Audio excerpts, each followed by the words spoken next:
महाराष्ट्रामध्ये मी ज्ञानदा कदम तुम्हा सर्वांचं स्वागत करते। आपण पाहताय न्यूज 18 लोकमत। बुलेटिनच्या सुरुवातीला शैक्षणिक दृष्टिकोनातून एक अत्यंत महत्त्वाची बातमी। राज्यातील 5वी ते 8वीच्या विद्यार्थ्यांसाठी ही अत्यंत मोठी बातमी आहे। शिक्षण क्षेत्रात टीकेचा विषय ठरलेला 5वी ते 8वीतील विद्यार्थ्यांना सरसकट पास करून पुढच्या इयत्तेमध्ये प्रवेश देण्याचं धोरण केंद्रीय शिक्षण मंत्रालयाने अखेरीस रद्द केलंय। केंद्रीय शिक्षण मंत्रालयाने नो डिटेन्शन पॉलिसी संपुष्टात आणली आहे। त्यामुळे आता 5वी ते 8वीच्या वार्षिक परीक्षेत नापास होणाऱ्या विद्यार्थ्यांना नापास असा शेरा मिळेल।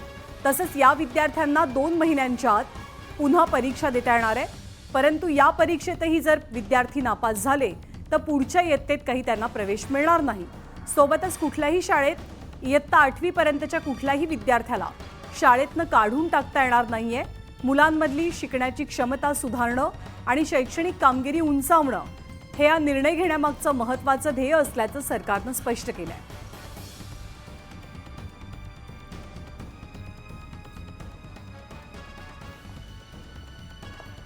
तर सरकारची नो डिटेन्शन पॉलिसी कशी संपुष्टात येते आणि कोणते नवीन महत्त्वाचे बदल घडतात ते आपण जाणून घेऊया।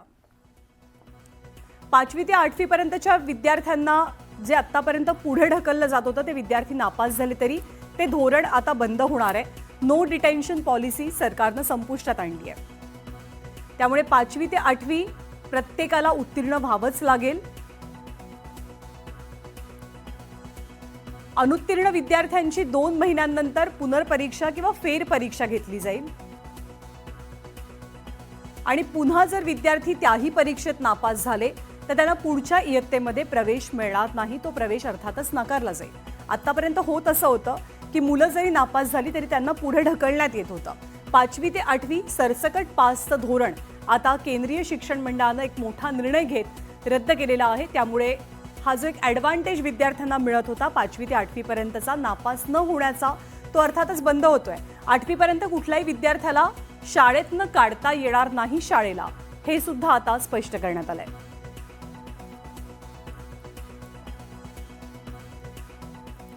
पुढची बातमी राजकीय बातमी छगन भुजबळांच्या संदर्भातली।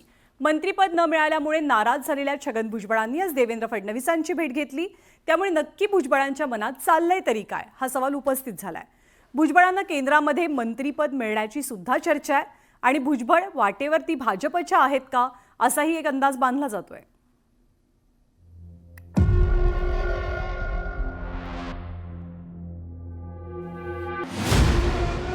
नाराज भुजबळांची राष्ट्रवादीकडून कोंडी।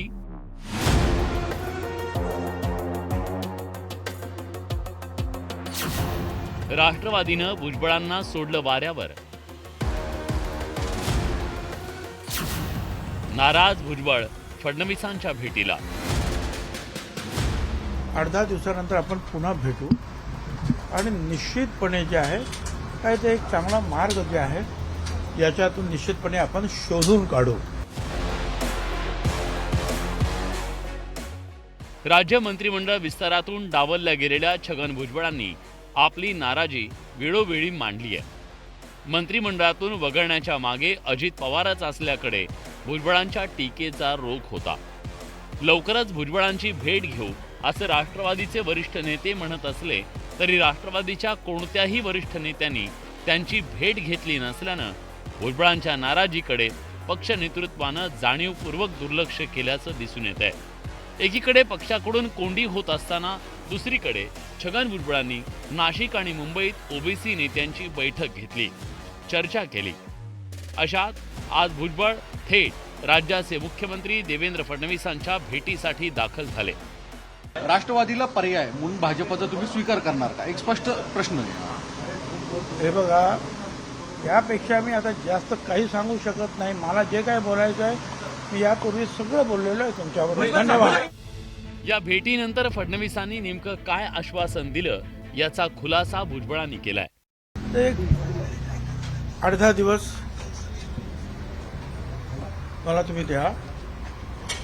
8-10 दिवसानंतर आपण पुन्हा भेटू आणि निश्चितपणे जे आहे काय ते एक चांगला मार्ग जे आहे याच्यातून निश्चितपणे आपण शोधून काढू।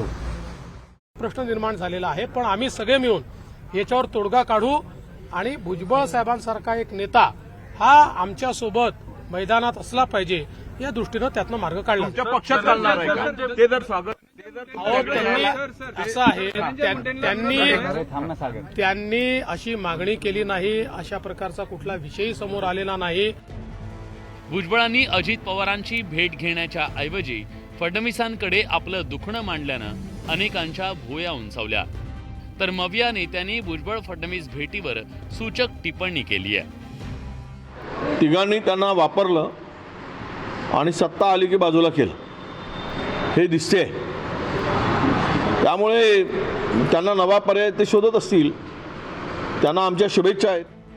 दरम्यान भुजबळ फडणवीस भेटीबाबत वेगळा अर्थ काढू नये असं राष्ट्रवादीचे नेते म्हणतायत.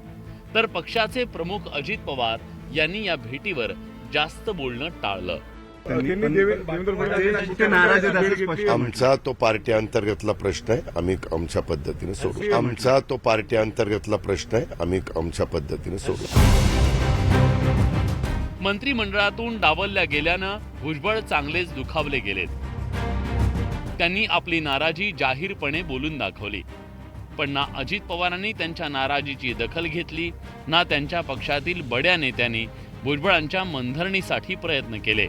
त्यामुळेच भुजबळांनी फडणवीसांची भेट घेऊन एक प्रकारे दबाव तंत्राचा वापर तर केला नाही ना, अशी चर्चा राजकीय वर्तुळात सुरू झाली आहे. पण आता छगन भुजबळांच्या नाराजीवर फडणवीस कोणता योग्य मार्ग काढतायत? नाराज भुजबळ भविष्यात कोणता निर्णय घेतात याची उत्सुकता आहे. Bureau report, news 18 Lokmat.